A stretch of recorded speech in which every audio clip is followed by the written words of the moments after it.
जय हिंद दोस्तों, मैं हूं अनूप और आप सब लोग देख रहे हैं ग्लोबल कॉन्फ्लिक्ट। दोस्तों, ब्रह्मोस मिसाइलों को इंडियन एयरफोर्स के गेम चेंजर हथियार माना जाता है, जबकि इंडिया के पास राफेल से शुरू करके तेजस और तेजस से शुरू करके सुखोई 30 MKI जैसे अत्याधुनिक फाइटर एयरक्राफ्ट है। पर ब्रह्मोस मिसाइल के क्षमताओं को देखते हुए इन मिसाइलों को गेम चेंजर का खिताब मिल चुका है। और दोस्तों, इसी वजह से अब सवाल ये भी है कि सुखोई 30 MKI के बाद कब तक इंडिया द्वारा ब्रह्मोस जैसे खतरनाक और आधुनिक मिसाइलों को अपने दूसरे एयरक्राफ्ट जैसे की तेजस और राफेल में इंस्टॉल किया जाएगा। दोस्तों, आज के इस वीडियो में मैं आप लोगों को बताऊंगा कि कब तक ब्रह्मोस मिसाइलों को इंडिया द्वारा राफेल एयरक्राफ्टों में इंस्टॉल करने के लिए तैयारी किया जा रहा है और ये राफेल एयरक्राफ्टों के कैपेबिलिटी को कितना बढ़ाएगा। तो डिटेल में जानने के लिए वीडियो के आखिर तक बने रहिए और चैनल को सब्सक्राइब और वीडियो को लाइक जरूर कीजिए। दोस्तों, चाइना के साथ टेंशन के दरमियान जहाँ पे इंडियन एयरफोर्स द्वारा अपने अत्याधुनिक हथियार जैसे की MiG-29, सुखोई 30 MKI और राफेल जैसे एयरक्राफ्टों को लाइन ऑफ एक्चुअल कंट्रोल के नजदीक तैनात किया गया है, वहीं पे आर्मी, एयरफोर्स और नेवी द्वारा सबसे ज्यादा जिन मिसाइलों का परीक्षण किया जा रहा है वो है ब्रह्मोस। एयरफोर्स द्वारा भी हाल ही में ब्रह्मोस के एयर लॉन्च वर्जनों के साथ सुखोई 30 MKI को चाइना से लगे हुए बॉर्डर मतलब लाइन ऑफ एक्चुअल कंट्रोल के नजदीक तैनात किया गया है। जबकि इसके अलावा एयरफोर्स के तरफ से भी ब्रह्मोस मिसाइल के कई सारे परीक्षण किया जा चुका है, जिनमें एयर लॉन्च ब्रह्मोसों को करीबन 4000 किलोमीटर दूर तक मार कैसे किया जाता है उसे लेके भी अभ्यास किया गया। एक तरफ जहाँ पे ब्रह्मोस मिसाइलों को सुखोई 30 MKI में इंटीग्रेट किया गया है, वहीं पे अब सवाल ये भी उठ रहा है कि इतना आधुनिक और इतना ताकतवर मिसाइलों को कैसे तेजस, राफेल जैसे फाइटर एयरक्राफ्टों में भी इंस्टॉल किया जाए। दोस्तों, आपके जानकारी के लिए बता दूं कि ब्रह्मोस मिसाइल एक भारी भरकम मिसाइल है जिसे इंडियन एयरफोर्स के सब एयरक्राफ्ट द्वारा लिफ्ट नहीं किया जा सकता। सुखोई 30 MKI एक भारी भरकम और बड़े आकार का एयरक्राफ्ट है, बोल के इसके पास ही ऐसा क्षमता है कि यह ब्रह्मोस के एयर लॉन्च वर्जन मतलब ब्रह्मोस A को कैरी कर पाए। और दोस्तों, इसी वजह से ही ब्रह्मोस मिसाइल के एक ऐसे वर्जन को भी बनाया जाएगा ताकि ये हर एक एयरक्राफ्टों में लगाया जाए। दोस्तों, इस वर्जन को ब्रह्मोस NG या नेक्स्ट जनरेशन का ब्रह्मोस कहा जा रहा है, जिसे लेके अभी से ही पूरा दुनिया में एक तरीके से उत्साह है और इन मिसाइलों को खरीदने के लिए कुछ देश तो अभी से ही तैयार हो चुका है। दोस्तों, ब्रह्मोस के बारे में आपको जानकारी देते हुए बता दूं कि ये दुनिया के सबसे ज्यादा रफ्तार वाला मिसाइल है। ये सुपरसोनिक मिसाइल का रफ्तार करीबन माक 3 के आसपास का है, मतलब ये मिसाइल 1 सेकंड में करीबन 1.2 किलोमीटर तक जा सकता है।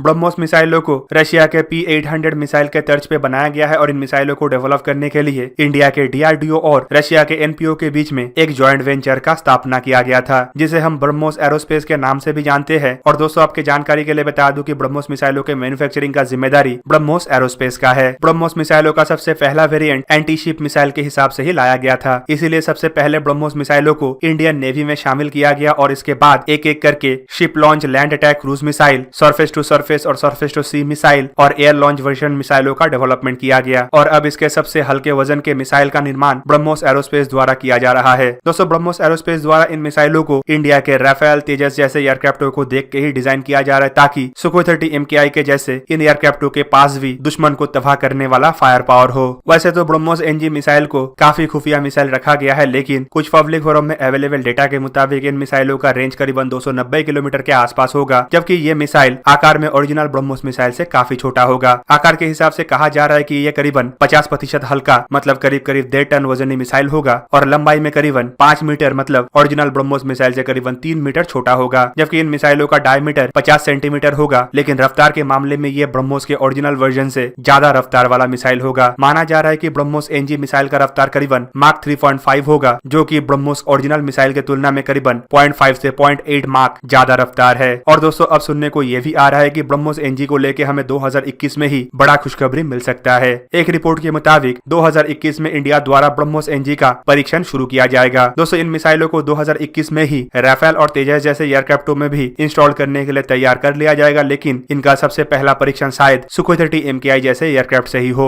दोस्तों, ब्रह्मोस मिसाइलों को राफेल एयरक्राफ्टों में फिट करने के लिए पहले से ही इंडिया की तरफ से तैयारी कर लिया गया है। इंडिया द्वारा जो 36 राफेल एयरक्राफ्टों को खरीदा गया है, उन एयरक्राफ्टों में करीबन 13 इंडिया स्पेसिफिक मॉडर्नाइजेशन किया गया है, जिनमें से एक मॉडर्नाइजेशन के तहत इनमें ब्रह्मोस मिसाइलों को फिट करने का भी समझौता है, जबकि इसके अलावा भारत इंडिजीनियस अन्य हथियारों को भी राफेल एयरक्राफ्टों में फिट कर सकता है। राफेल एयरक्राफ्टों के दूसरा और एक स्पेसिफिकेशन के तहत इन एयरक्राफ्टों को इंडिया के हाई ऑल्टीट्यूड एयर बेसेस मतलब लेह लद्दाख में स्थित एयर बेसेस में भी डिप्लॉय किया जा सकता है। और लेह लद्दाख में इन एयरक्राफ्टों के साथ अगर ब्रह्मोस मिसाइल भी इंटीग्रेट होता है तो आप समझ सकते हैं कि दुश्मन के ऊपर वार करने में इंडिया को कितना मदद मिलेगा। ब्रह्मोस मिसाइलों के अलावा राफेल एयरक्राफ्टों में स्कैल्प मिसाइल जैसे आधुनिक French made stealth stand of cruise missile भी लगाया गया है। दोस्तों, फ्रांस का यह स्कैल्प मिसाइल के पास भी काफी घातक क्षमता है, जो दुश्मन को कई 100 किलोमीटर दूर से तबाह कर सकता है। पर इन मिसाइलों के पास ब्रह्मोस जैसे सुपरसोनिक सुपरसोनिक रफ्तार नहीं है। इसके अलावा स्कैल्प मिसाइल के पास स्टेल्थ कैपेबिलिटी है और ब्रह्मोस के पास भी स्टेल्थ कैपेबिलिटी है। और दोस्तों ब्रह्मोस मिसाइल और राफेल एयरक्राफ्ट तो ऑलरेडी अलग अलग ही इतना घातक था कि चाइना का सरदर्द बीते कई सालों से बढ़ा हुआ था। राफेल एयरक्राफ्ट आने के बाद जहां पे चाइना के मीडिया द्वारा कई बार इन एयरक्राफ्टों को लेके कई सारा आर्टिकल लिखा जा चुका है, वहीं पे ब्रह्मोस मिसाइलों को लेके भी चाइना का आपत्ति यह है कि भारत इन मिसाइलों को किसी और देश को एक्सपोर्ट ना करे। जबकि अभी आप समझ सकते होंगे कि ब्रह्मोस जैसे घातक मिसाइल और राफेल जैसे घातक एयरक्राफ्टों को अगर एक साथ कॉम्बाइन कर दिया जाता है तो ये चाइना के खिलाफ भारत के फायर पावर को कितना मजबूत करेगा और चाइना का सरदर्द को और कितना बढ़ा सकता है। इवन इसके अलावा हाल ही के दिनों में ब्रह्मोस मिसाइलों को लेके जो लंबे दूरी तक मार करने का क्षमता के साथ परीक्षण हुआ, वो ये भी साबित करता है कि राफेल एयरक्राफ्टों के सहारे इन मिसाइलों को चाइना के अंदर कई दूर तक जाके वार करने का क्षमता प्रोवाइड किया जा सकता है। इन मिसाइलों के इस्तेमाल से इंडियन एयरफोर्स चाइना के अंदर बने हुए एयर बेसेस और हवाई ठिकानों को ध्वस्त करने के साथ साथ अन्य ग्राउंड इंस्टॉलेशनों को भी तबाह कर पाएगा। जबकि इसके अलावा इसका इस्तेमाल इंडियन ओशन रीजन के अंदर चाइना के बढ़ते हुए दबदबे को कम करने के लिए भी इंडिया द्वारा भरपूर तरीके से इस्तेमाल किया जा सकता है। हाल ही के दिनों में यह मिसाइल को सुखोई 30 MKI में इंटीग्रेट करते हुए पंजाब में स्थित एक एयरबेस से टेक ऑफ किया गया था। जबकि टेक ऑफ के बाद करीबन 4000 किलोमीटर दूर में आके बे ऑफ बंगाल के अंदर जिस तरीके से मिसाइल द्वारा अपने टारगेट को ध्वस्त किया गया, इससे यह भी साबित हो गया कि भारत अपने दक्षिणी क्षेत्र में बने हुए एयरबेसेस से उड़ान भर के इंडियन ओशन के अंदर जाके कई हजार किलोमीटर दूर तक चाइना के जहाजों को तबाह कर सकता है। जबकि इसके अलावा जब इंडियन एयरफोर्स के तेजस एयरक्राफ्टों में भी ऐसे मिसाइलों का इंटीग्रेशन होगा तो आप समझ सकते होंगे कि तेजस का भी कैपेबिलिटी कितना बढ़ जाएगा। दोस्तों ब्रह्मोस मिसाइलों को इसीलिए भी खतरनाक माना जा रहा है क्योंकि ब्रह्मोस NG के बेस पे एक air to air version missile भी डेवलप किया जा रहा है और इसे लेके भी हाल ही में रशियन एक्सपर्टों की तरफ से खुलासा किया गया था कि इंडिया और रशिया ज्वाइंटली एवेक्स किलर ब्रह्मोस या फिर ब्रह्मोस एयर टू एयर मिसाइलों का डेवलपमेंट कर रहा है जो करीबन 300 किलोमीटर दूर तक किसी भी एवेक्स एयरक्राफ्ट या फिर एरियल रिफ्यूलर एयरक्राफ्टों को तबाह कर पाएगा। ब्रह्मोस मिसाइल तो ऑलरेडी मल्टी प्लेटफॉर्म मिसाइल था